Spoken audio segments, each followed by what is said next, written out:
கர்த்தருக்கு ஸ்தோத்திரம். இயேசு கிறிஸ்து நாமத்தினாலே வாசிக்கிறேன். 1 ராஜாக்கள் 7ஆம் அதிகாரம். சாலமோன் தன் அரமனை முழுவதையும் கட்டி முடிக்க 13 வருஷம் சென்றது. அவன் லீபனோன் வனம் என்றும் மாளிகையையும் கட்டினான். அது 100 முழ நீளமும் 50 முழ அகலமும் 30 முழ உயரமுமாயிருந்தது. அதை கேதுரு மர உத்திரங்கள் பாவப்பட்ட கேதுரு மர தூண்களின் 4 வரிசைகளின் மேல் கட்டினான்.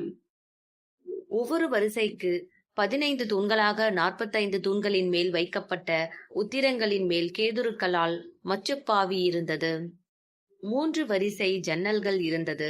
3 வரிசையிலும் ஜன்னல்கள் ஒன்றுக்கொன்று எதிராயிருந்தது. ஜன்னல்களின் வாசல்களும் சட்டங்களும் எல்லாம் சதுரமாயிருந்தது. 3 வரிசையிலும் ஜன்னல்கள் ஒன்றுக்கொன்று எதிராயிருந்தது. 50 முழ நீளமும் 30 முழ அகலமுமான மண்டபத்தையும் தூண்கள் நிறுத்தி கட்டினான். அந்த மண்டபமும் அதன் தூண்களும் உத்திரங்களும் மாளிகையின் தூண்களுக்கும் உத்திரங்களுக்கும் எதிராயிருந்தது. தான் இருந்து நியாயம் தீர்க்கிறதற்கு நியாயாசனம் போட்டிருக்கும் ஒரு நியாய விசாரணை மண்டபத்தையும் கட்டி அதன் ஒரு பக்கம் துவக்கி மறுபக்கம் மட்டும் கேதுரு பலகைகளால் தளவரிசைப்படுத்தினான். அவன் வாசம் பண்ணும் அவனுடைய அரமனை மண்டபத்திற்குள்ளே அதே மாதிரியாக செய்யப்பட்ட வேறொரு மண்டபமும் இருந்தது. சாலமோன் விவாகம் பண்ணின பார்வோனின் குமாரத்திக்கும் அந்த மண்டபத்தைப் போல ஒரு மாளிகையை கட்டுவித்தான். இவைகளெல்லாம் உள்ளும் புறம்பும் அஸ்திபாரம் முதல் மேல் திறனைகள் மட்டும் வெளியே இருக்கும் பெரிய முற்றம் வரைக்கும் அளவுபடி வெட்டி வாளால் அறுக்கப்பட்ட விலையேற பெற்ற கற்களால் செய்யப்பட்டது. அஸ்திபாரம் 10 முழ கற்களும் 8 முழ கற்களுமான விலையேற பெற்ற பெரிய கற்களாயிருந்தது. அதன் மேல் உயர அளவுபடி பணிப்படுத்தின விலையேற பெற்ற கற்களும் கேதுரு மரங்களும் வைக்கப்பட்டிருந்தது. பெரிய முற்றத்திற்கு சுற்றிலும் 3 வரிசை கேதுரு மர உத்திரங்களாலும் ஒரு வரிசை பணிப்படுத்தின கற்களாலும் செய்யப்பட்டிருந்தது. கர்த்தருடைய ஆலயத்தின் உட்பிரகாரத்திற்கும் அதன் முன் மண்டபத்திற்கும் அப்படியே செய்யப்பட்டிருந்தது. ராஜாவாகிய சாலமோன் ஈராம் என்னும் ஒருவனை தீவிலிருந்து அழைப்பித்தான். இவன் நப்தலி கோத்திரத்தாளாகிய ஒரு கைம்பெண்ணின் மகன். இவன் தகப்பன் தீரு நகரத்தானான கண்ணான். இவன் சகலவித வெண்கல வேலையையும் செய்யத்தக்க யுக்தியும் புத்தியும் அறிவும் உள்ளவனாயிருந்தான். இவன் ராஜாவாகிய சாலமோனிடத்தில் வந்து அவன் வேலையை எல்லாம் செய்தான். இவன் 2 வெண்கல தூண்களை உண்டாக்கினான்.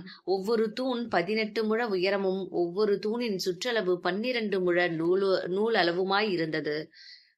அந்த தூண்களுடைய தலைப்பில் வைக்க வெண்கலத்தால் வார்க்கப்பட்ட 2 கும்பங்களை உண்டாக்கினான்.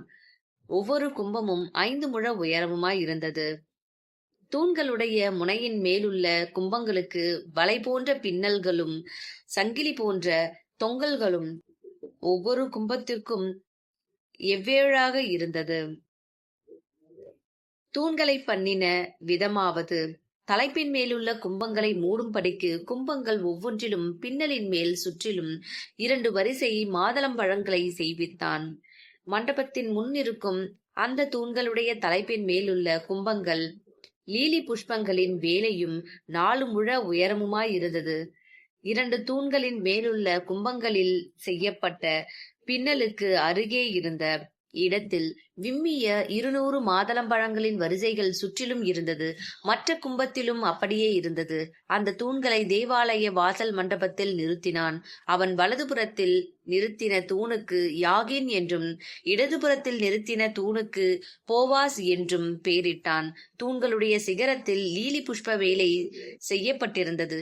இவ்விதமாய் தூண்களின் வேலை முடிந்தது. வெண்கல கடல் என்னும் தொட்டியையும் வார்ப்பித்தான்.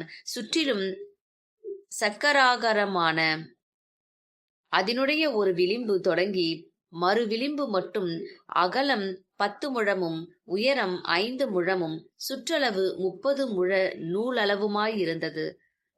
அந்த கடல் தொட்டியை சுற்றி விளிம்புக்கு கீழே அதை சுற்றிலும் மொக்குகள் ஒவ்வொரு முழத்திற்கு 10 10ஆக செய்யப்பட்டிருந்தது. வார்க்கப்பட்ட அந்த மொக்குகளின் வரிசைகள் 2ம் தொட்டியோடு ஒன்றாய் வார்க்கப்பட்டிருந்தது. அது 12 ரிஷபங்களின் மேல் நின்றது. அவைகளில் 3 வடக்கேயும் 3 மேற்கேயும் 3 தெற்கேயும் 3 கிழக்கேயும் நோக்கியிருந்தது. கடல் தொட்டி ரிஷபங்களின் மேலாகவும் அவைகளின் பின்புறங்களெல்லாம் உள்ளாகவும் இருந்தது. அதன் கனம் 4 விரற்கடையும் அதன் விளிம்பு பானபாத்திரத்தின் விளிம்பு போலும் லீலி புஷ்பம் போலும் இருந்தது. அது 2000 குடம் தண்ணீர் பிடிக்கும். 10 வெண்கல ஆதாரங்களையும் செய்தான். ஒவ்வொரு ஆதாரம் 4 முழ நீளமும் 4 முழ அகலமும் 3 முழ உயரமுமாய் இருந்தது. அந்த ஆதாரங்களின் வேலைப்பாடு என்னவெனில், அவைகளுக்கு சவுக்கைகள் உண்டாயிருந்தது. சவுக்கைகளோ சட்டங்களின் நடுவில் இருந்தது.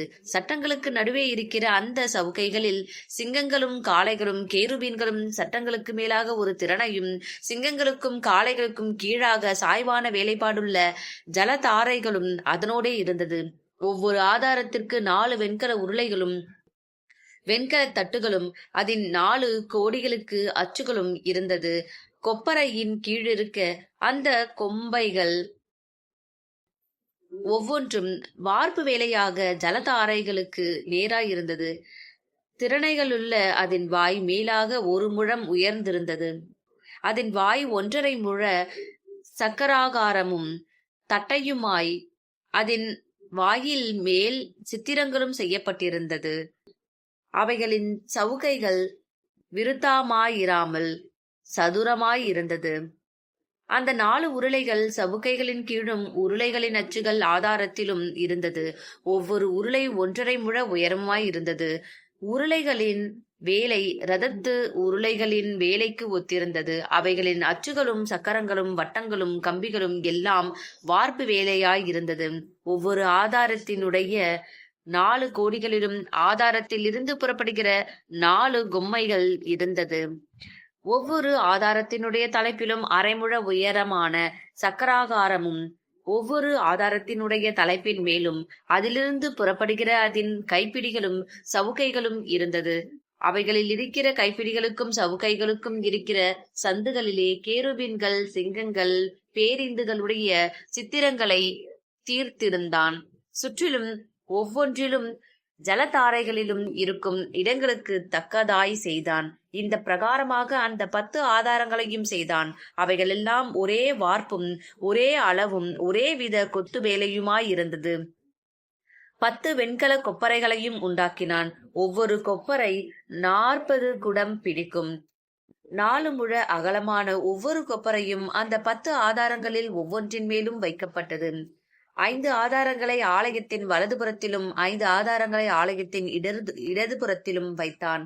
கடல் தொட்டியை கிழக்கில் ஆலயத்தின் வலதுபுறத்திலே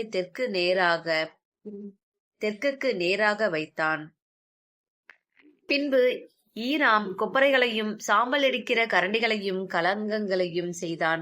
இவ்விதமாய் ஈராம் கர்த்தருடைய ஆலயத்துக்காக ராஜாவாகிய சாலமோனுக்கு செய்ய வேண்டிய எல்லா வேலையையும் செய்து முடித்தான். அவைகள் என்னவெனில், 2 தூண்களும் 2 தூண்களுடைய முனையின் மேல் இருக்கிற 2 உருண்டை கும்பங்களும் தூண்களுடைய முனையின் மேல் இருக்கிற 2 உருண்டை கும்பங்களை மூடும் 2 வலை பின்னல்களும் தூண்களின் மேலுள்ள 2 உருண்டை கும்பங்களை மூடும்படி ஒவ்வொரு வலைப்பின்னலுக்கும் பண்ணின 2 வரிசை மாதளம் பழங்களும் ஆக 2 வலைப்பின்னலுக்கும் 400 மாதளம் பழங்களும் 10 ஆதாரங்களும் ஆதாரங்களின் மேல் வைத்த 10 கொப்பரைகளும் ஒரு கடல் தொட்டியும் கடல் தொட்டியின் கீழிருக்கிற 12 ரிஷபங்களும் செப்புச்சட்டிகளும் சாம்பல் கரண்டிகளும் கலங்களும் செய்தான். கர்த்தரின் ஆலயத்துக்காக ராஜாவாகிய சாலமோனுக்கு ஈராம் செய்த இந்த எல்லா பணிமுட்டுகளும் சுத்தமான வெண்கலமாய் இருந்தது. யோர்தானுக்கு அடுத்த சமனான பூமியிலே சுக்கோத்துக்கும் சர்தோனுக்கும் நடுவே களிமண் தரையிலே ராஜா இவைகளை வார்ப்பித்தான். இந்த சகல பனிமுட்டுகளின் வெண்கலம் மிகவும் ஏராளமாய் இருந்தபடியால் சாலமோன் அவைகளை நிறுக்கவில்லை. அதனுடைய நிறை இவ்வளவென்று ஆராய்ந்து பார்க்கவும் இல்லை. பின்னும் கர்த்தருடைய ஆலயத்துக்கு தேவையான பனிமுட்டுகளை எல்லாம் சாலமோன் உண்டாக்கினான். அவையாவன பொன் பலிபீடத்தையும் சமூகத்தப்பங்களை வைக்கும் பொன் மேஜையையும் சந்நிதி ஸ்தானத்திற்கு முன்பாக வைக்கும் பசும்பொன் விளக்கு தண்டுகள், வலதுபுறமாக ஐந்தையும் இடதுபுறமாக ஐந்தையும் பொன்னான அதின் பூக்களோடும் விளக்குகளோடும் கத்தரிகளோடும் கூட உண்டாக்கினான். பசும்பொன் கிண்ணங்களையும் வெட்டு கத்திகளையும் கலங்கங்களையும் கலயங்களையும் தூப கலசங்களையும் மகா பரிசுத்தமான உள் ஆலயத்தினுடைய கதவிகளின் பொன்னான முளைகளையும் தேவாலயமாகிய மாளிகை கதவுகளின் பொன்னான முளைகளையும் செய்தான். இவ்விதமாய் ராஜாவாகிய சாலமோன் கர்த்தருடைய ஆலயத்துக்காக செய்த வேலைகளெல்லாம் முடிந்தது. அப்பொழுது சாலமோன் தன் தகப்பனாகிய தாவீது பரிசுத்தம் பண்ணும்படி நேர்ந்து கொண்ட வெள்ளியையும் பொன்னையும் பனிமுட்டுகளையும் கொண்டு வந்து கர்த்தருடைய ஆலயத்தின் பொக்கிஷங்களில் வைத்தான்.